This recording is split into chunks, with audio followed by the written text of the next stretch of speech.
G'day groovy humans and welcome to A Groovy Enlightened Life. Today on the show we are talking with Adrian.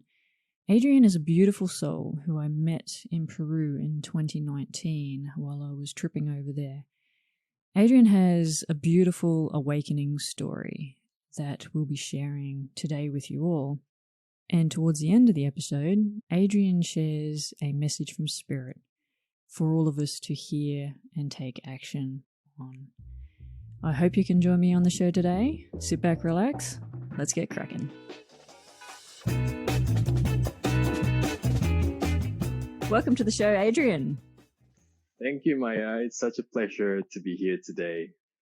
So to just give a little bit of background to the listeners, Adrian and I met in Peru in 2019 when we were on a trip together. We connected, I guess, in a way where Adrian actually shared something with the group when we were there, and it really resonated with me. And it was similar to, I guess, the messages that I receive and share in the world as well. And I tapped him on the shoulder and said, "Hey, I think we got some similar things going on here." And I guess that's how we met in the first instance.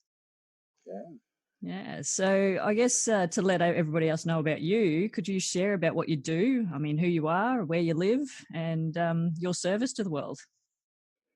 Well, what I do right now, I run my own business. My main business is I'm in telecom distribution. But recently I've started running my passion project, which is I opened a vegan store back home. I turned vegan just over 2 years ago. And my story was, I went from being the traditional, one of those people who are working just for the sake of money, for the sake of success, for the sake of, those usual stuff. But then one day I had an awakening experience. Like, I was in a place where I wasn't happy, where it seemed like I followed every rule there is to the rule book. I worked hard. I fought for everything. I wasn't happy.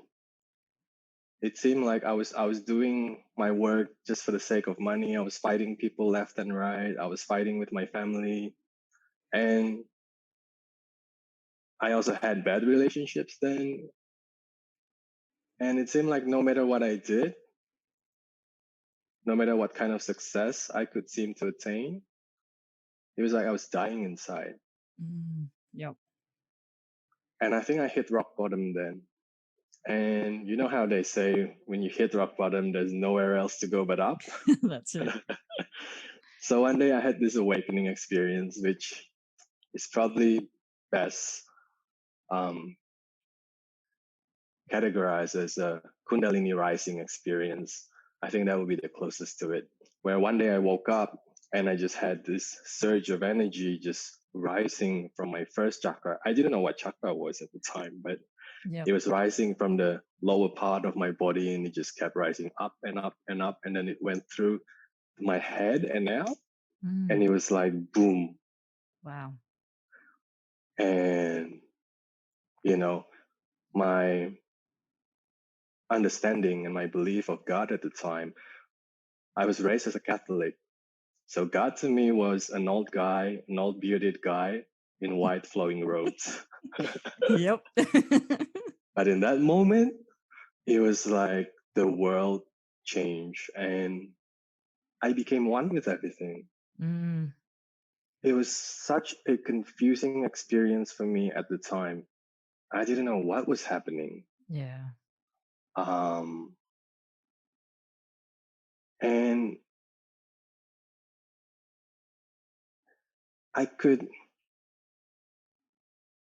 it was very confusing how there was a presence that was speaking to me at the time, but it was so very loving. And I couldn't think of anything else but that it was God talking to me. Yep. I mean, at the time, it couldn't felt like anything else. I felt this deep, unconditional love that it has for me. And it's a kind of love that not even a mother could have for their own child. It was insane. I've never known love that way, Yeah. And I Yeah. think my journey started from there. I started realizing that there is more in this world than what I thought. Yeah. This world isn't about fighting, making money, having a family, having kids, and then die. Mm-hmm. Yeah. So yeah, that's how it started for me. That's amazing. So you mentioned, was it Catholic that you had an upbringing in? Yeah. Yeah. So how did, I guess, this Kundalini experience, you know, change for you? Like, did it change your faith in any way or? Well, I've never really resonated with the religion in the beginning. Ever since I was a child, I didn't resonate with it. I would sort of fight my parents for Yeah. going to church. I don't want to go to church. And I always felt like something a bit off there for me, and it didn't really resonate with me. So Okay. So but it it wasn't like something that had to fundamentally shift and change in your belief system when oh the it experience. did. Okay. It did, but what changed my belief system was I didn't realize that there is a God out there that loves us Mm. like that, in that way. I think growing up with what I was taught, I believe that there's a vengeful God out there where if you Yep. do something wrong, he's gonna burn you in hell kind of Yep. things. Yep. Yep. The whole carrot and stick situation. Uh-huh. Yeah. Vengeful God, like you described before, this white dude with, a beard or old whatever he Yeah, is, with yeah, long yeah. flowing robes and stuff Yeah, like yeah, that. yeah. And he loved you. But Yeah. if you do something wrong, You go to yeah. hell. Burn in hell. That's good. So how did, I guess, did your family, did you have to explain to your family how things were different for you or anything like that? Not in the beginning, no. Because I was confused myself. What at the time I was confused at what was happening with myself. I mean, the words I searched in Google was I have awakened. Now what? Okay. Yep. Like I was trying to make sense of what is happening here. Like what am I supposed to do now? Yeah.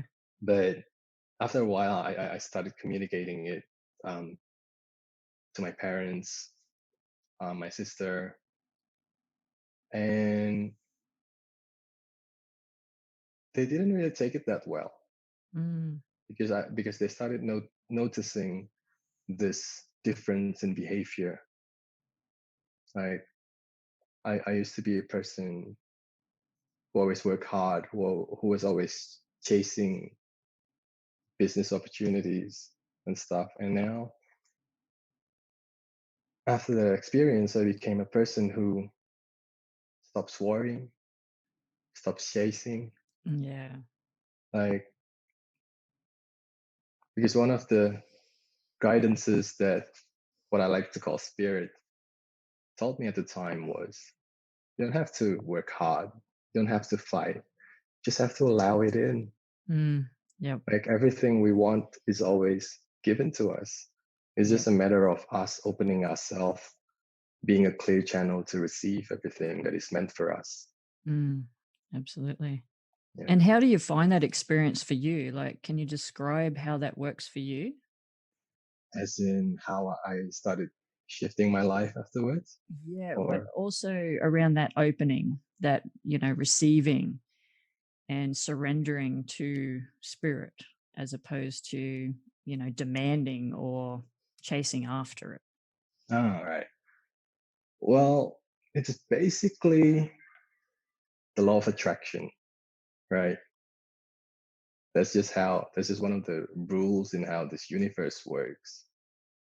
We attract what we are. So, and what we are is defined by our vibration, by our frequency. So I had to learn what that means, what vibration I am emitting, what frequency I'm at. And it could be tricky sometimes. Like, for example, let's say in terms of money, I used to believe that if you wanted money, you're going to have to work hard for it. Mm. You're going to have to fight for it. Money doesn't grow on trees. Yep. Who do you think you are that money will just fall in your lap? Now, that kind of vibration says that I'm not worthy for money to just come into me just like that. Yep. But if I work hard for it, then I could be worthy. Mm. And so it was that my life has always been a struggle. I mean, I've never had problems with money in the way that I don't have enough money to eat tomorrow, but I've always had to fight and fight and fight and fight. And it was always stressful situations after stressful situations. But I did get the money in the end. Yep. But then I started changing that to a new belief system where I realized that I am worthy of money. The universe loves me. The universe provides freely and unconditionally for everyone. I don't have to fight hard for it. I don't even have to fight at all. I just have to open myself to the opportunities. And it doesn't mean that I don't have to act. I would still have to act, Yep. but not the kind of action where I come from a place of lack, in the sense that I would need to chase the money, I would need to fight for it. But in the sense that when the opportunity comes, when it comes knocking at your door, you open the door and you say yes. Yep. You do the action that's necessary and have fun doing it. That's it. Yeah. And that's it. Yeah. And my life's changed pretty fast from there. I don't attract that much stressful situations anymore. It doesn't mean there are no more stress in my life. There are stressful situations, but how I reacted to them change. I don't fight them. I don't try to control them. I let them be. I let everything flow. And so everything just flows. Mm-hmm. Yeah. And did you find in the beginning, did you have, like a lot of people talk about having a fear of surrendering to spirit and going with it, whatever comes into their life? Did you find you had that fear as well to begin with? Yes, of course, because in the beginning, to have that kind of a shift, I needed to be a different person. Now, because of the very intense experience that I had, I couldn't stay and be the person that I was before anymore. Like, I know too much now. I've seen too much now. I felt so much. There's no way I could just go back and be the person that I was before. But on the other hand, who am I becoming? I had this fear of letting go of this persona, this person, this ego that I have created, this person who works hard for everything, the person who chases opportunities. And if I let go of all of that, then who am I? Like, That's it. what am I? How am I gonna live in the future? How am I gonna make things happen? How am I, if I just let go, if I just surrendered, am I gonna be okay? Like, is someone going to catch me? Yeah. It feels at times like that surrendering part, it's like you're jumping off a cliff without a parachute on. Yeah. It's just that, like, taking that leap of faith and not knowing what's out there at all, what's going to happen at all. Yeah. Yeah. And do you find now that you've sort of a little bit more practice at that, do you still have that fear come up every now and again, or have you learnt to, manage that? I've learned to, I wouldn't say manage it, but see, I think when you start awakening, spirit would give you small opportunities that goes step by step by step. Like, it would offer you, here you go, here's something that you can take. Try making this jump. And then every time I trust that and I jump off that cliff, like, it was like Spirit's hand will be there to always, always, always catch me, Yeah. making sure that I don't fall. And I always find that even though I say it's jump, I never actually fall down. I actually rise up every single time. And it gets easier from there, just building that trust, building that faith Yeah. step by step. Yeah. That's beautiful. So you mentioned earlier you work in telecommunications. Is that correct? And you've got your Passion Vegan store on the side. Yep. So how do you, I guess, integrate, your spiritual practice, if I could say that's what it is, or this, I guess, this more awakened life into your everyday, human existence? All right. This is an interesting story. So, in the beginning of my awakening experience, I said to Spirit, okay, I'm ready. I don't need this worldly material life anymore. Just tell me which mountaintop I have to go, and I'm going to go there, and I'm going to meditate there, and I'm going to stay there. Yep. And then Spirit was like, no, not at this time. We don't need any more of those self-isolating, highly spiritual people in the middle of nowhere. No, what we need at this time is people like you showing up and showing the world that you can be material, that you can do normal earthly jobs, and you can be kind about it. Yep. Show people a way to conduct business that isn't based on greed, Mm-hmm. a way to conduct business that cares for the people, that cares for the environment. And you humans, this is this is my best way of interpreting what Spirit told me at the time. You humans tend to think that money is evil, that you cannot be spiritual and enjoy money at the same time. But think about it. What is money really? Money is a form of energy. You spend your energy doing something, making something, thinking something, and someone else who needs whatever it is you made would pay you for it.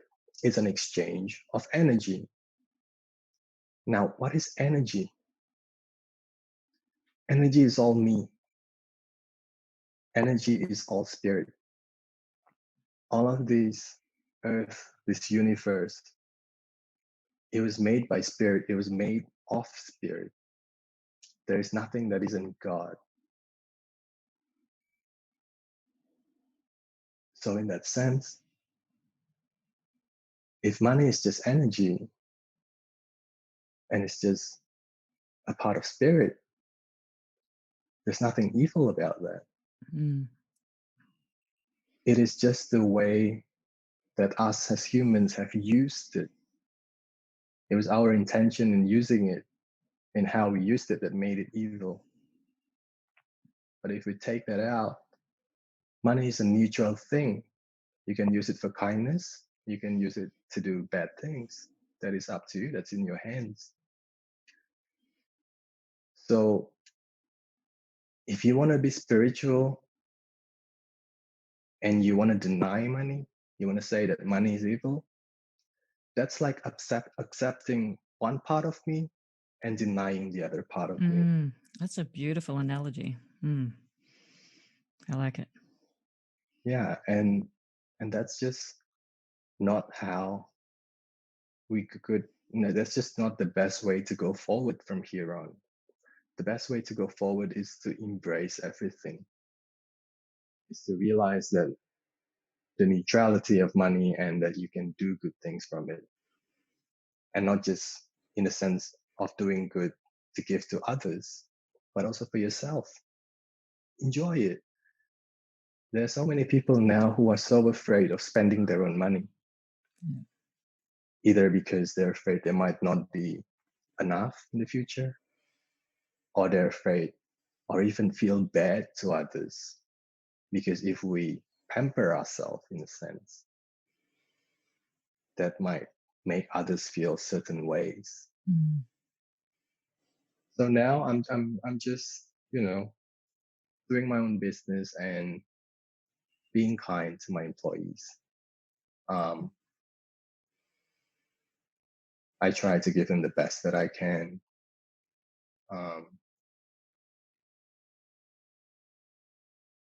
I try to conduct business in a much more ethical ways. No more. I try not to have too much of those political motives or backstabbing motives. That Yeah. was very common in my industry. Yeah, and basically just with my vegan store, I think that's where it's even easier for me to express how we could do business while doing good for the environment, for the Yeah. animals, Mm. So Yes. that's how I try to integrate it into my life. Yeah. Yeah. And I guess, there's a term that's getting around a lot lately called conscious leadership or conscious based businesses. I see that this seems to be a term. I guess, do you feel that's probably where we're heading with a lot of what we're doing? Yep. Mm. Yeah, it's definitely the thing that you can feel happening, or starting to shift now, given the current events in the world. Yeah. It's quite amazing how things are shifting very, very quickly, eh? Yes. Like, yeah. yeah. So let's talk about what's going on in the world right now. And to give some perspective, we're recording this in April 2020. So we've just experienced, I know from an Australian perspective, we've had massive bushfires events in our country. I'm not sure if you've had any weather events over there or any natural events that have occurred.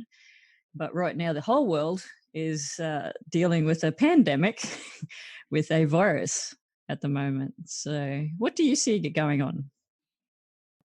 Back home, we don't have any of those weather disturbances, but we do have the viruses around.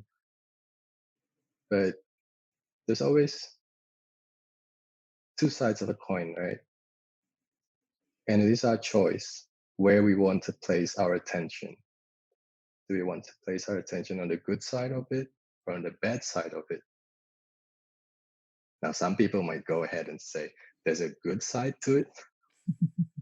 Well, there always is, because everything that happens, nothing is by accident or punishment. Yeah. Everything is always for the good of the all. Yeah. Now, we have brought this upon ourselves. We have to realize that because we also, each one of us is a part of God, is a part of the universe, is a part of the divine. We have the power of creation, each one of us. Now, there is also what is called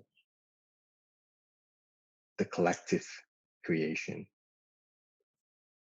And I believe that with the amount of fear that there has been going around in the whole world, the collective humanity have attracted these kinds of situations, this pandemic to us. Yeah. But on the other hand, spirit can be a bit sneaky at times. and there's always a silver lining. There's always a higher agenda in every event, even something that seems as bad as what is happening right now. So what I see, I'll just talk about the good side here. I don't think I need to talk about the bad side anymore. You can just turn on your TV and you'll get it. It's covered worldwide by the media. Thank you, media. Yeah. So I can see so many good sides coming from this. First of all, we're kind of forced to slow down and to be still. We have to stay in our homes. Yep. Nothing to do, not much, or no one if you're living alone to talk with. You basically have to confront yourself because you have to start being with yourself. You suddenly have so much time, Yep. just yourself, just with yourself. Mm-hmm. And I think that's something that so many people have been avoiding. So many people, including me before, tries to escape facing ourselves on a daily basis. Absolutely. You know, after working, once we go home, we turn the TV on, we numb ourselves, we drink alcohol, we numb ourselves again. We just find all kinds of excuses just to, not just so we don't have to face ourselves, face our fears, face our feelings, face whatever demons that we're holding inside. And now it's like the universe is telling you got to stay home, face all of your feelings. Yeah. Yeah. And I think in that sense, people who, before this, in the minds of most people, it was just, working, making money, climbing the ladder of success. And now none of that is available anymore, Mm-hmm. There's nothing you can do about that now. You just got to stay home. Yep. The distractions are gone, basically. Yeah. The excuses No as more well. distractions. Mm. I mean, despite all the bad things that the news broadcasts to us, you also see so many people doing acts of kindness in these moments. Once, like, all those young people putting themselves out there, offering services to the older people, whether it's grocery runs or food runs or whatever. People helping each other, giving donations, giving food to the shelters, medical supplies, masks. People who converted their factories into producing masks, hand sanitizers, and such. These are the people who wouldn't have thought about doing any of these before. But this event has given them the opportunity to kind of rise up and do good for another, Mm-hmm. Yeah. And I believe that once this pandemic is done, everyone would have come out changed.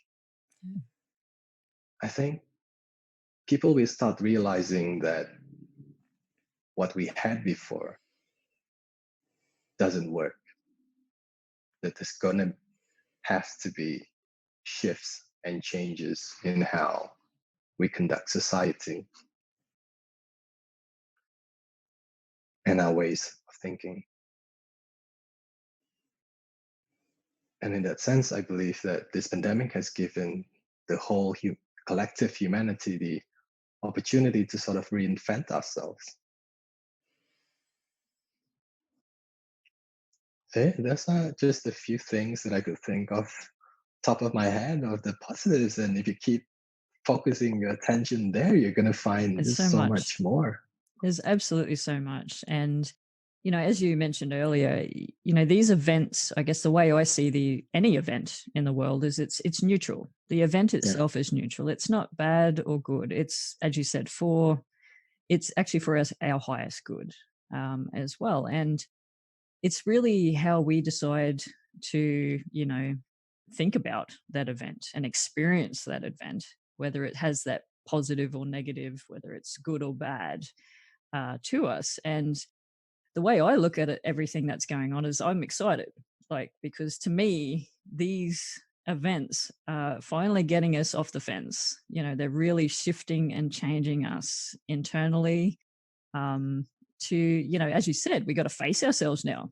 It's like, when have we ever slowed down and had a moment in time and had no excuses really to actually go inside and check in and see, where are we at? Like, am I happy with my life and what I'm creating and co-creating with the universe? Businesses are now in a complete different state where people are working from home, whereas before it was like, no, you have to come to the office. Now they're fully functioning with people working remotely. So how's that going to change, business and industry? And as we talked about before, that conscious leadership and conscious businesses arising from all of this, and new services, and getting that community spirit back. Those are the types of things I'm seeing. And like you said, we're at the perfect, it's like a big blank canvas right now for us as humanity to create the world we all want to be a part of. And to me, I find it all very exciting. Yeah, even absolutely. even though we've got, there's death, there's that sadness, there's that fear that's running through through all of us, through that collective energy around the planet. But I also look at that, the fact that we're at a perfect time to just co-create whatever we like right now. Yeah, absolutely. Mm. And I find that us as humans, we don't change when we're in a comfortable state. Exactly. We change when we're pushed to the edge where there is no other option but to change. Exactly. And that's And what I this think, is. yeah, Massive disruption for all of yeah, humanity to experience and go, well, actually, you do have to, something has to shift, yeah. And I think it's great. I think it's, I'm Oh, it excited by is. it. Yeah. To see just what kind of humanity we would create after this. Oh, absolutely. Yeah. Yeah. Yeah. It's beautiful. So is there anything else that you would like to share, I guess, about what's going on in the world, or any deeper insights from spirit that you would like to share with us today? Well, I guess I could do summary of what I shared with you guys in Peru. I'm guessing most of your listeners, I mean, if I check your profile, it seems like most of them are young people who are starting to awaken and starting to find their way in the world. This is the message that I received. Some of us are here to help awaken the world, to help awaken humanity. Some of us are lights that were sent here to brighten up the place, because the earth has been such a dark place for so long, for too long, that there was a point in time when the alarm bell was rang in the whole universe and a call for help was sounded. And they asked for volunteers who are willing to help the earth because the earth is in an emergency sort of way. So if you're here and you're awakening, you're realizing that you don't fit in to the society around you, you're realizing that there's so much more than what the world is telling you. I would say you came here not to be a part of this world, but to be a part of the change of this world. You are one of the lights that was sent here to brighten up this earth. So if you're confused and scared like I was,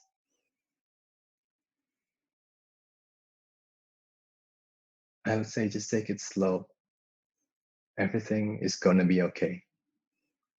Like Spirit will guide you every step of the way. And don't be sad because of the world. Don't get dragged down by the pains of the world.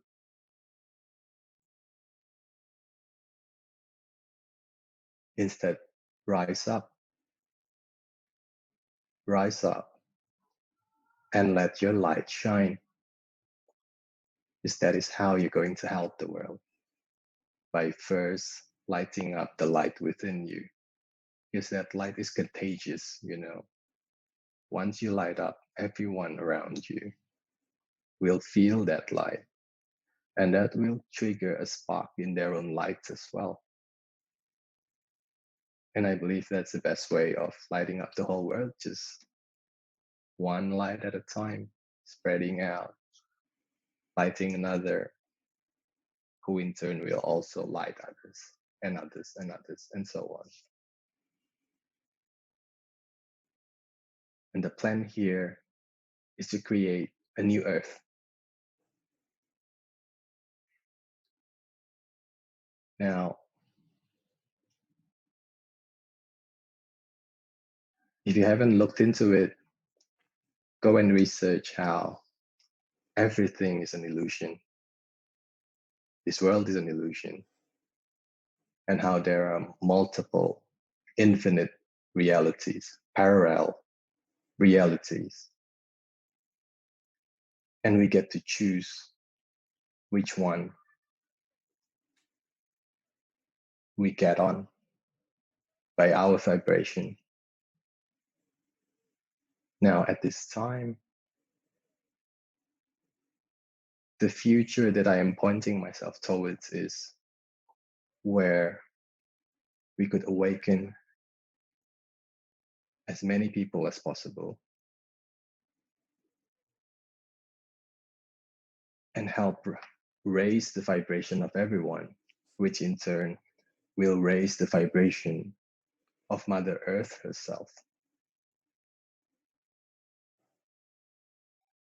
And by doing that, there will come a point when the vibrations will be high enough, when there will be enough lights that are turned on. And as a collective, humanity and Mother Earth, we are going to shift into a higher dimension, into what is called the fifth dimension. And in this fifth dimension, we are given the opportunity to create a new earth, new humanity. When you don't live in fear anymore, when you don't live in pain anymore, when your actions aren't based on greed anymore. What kind of earth, what kind of humanity will we create? And that is my highest excitement for me in this moment. And if you resonate with it, this is a version of the future that you could also join.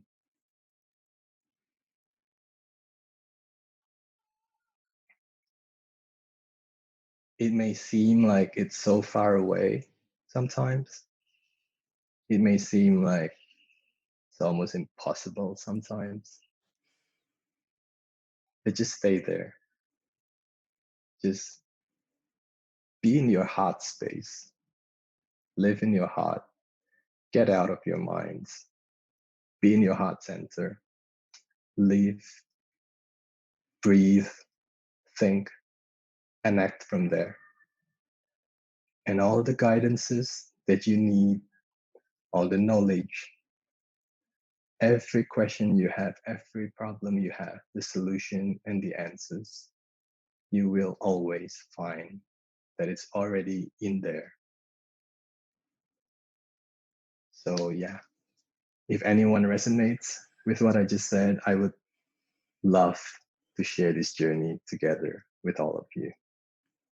That was perfect. Beautiful, mate. Thank you so much for sharing those words. You're very welcome. It was beautiful. Thank you so much. I hope you enjoyed the episode today. Adrian is such a beautiful, beautiful soul who has so many messages to share with the world. And I hope the messages today in this episode resonated with you. If you'd like to find out more about Adrian, head over to scarcityrising.com/AGEL023. And if you're interested in these types of conversations and you want to come and hang out with us, head over to sagacityrising.com/community. Thank you once again for taking time out of your life to listen to the podcast today. Stay groovy, my friends. My out.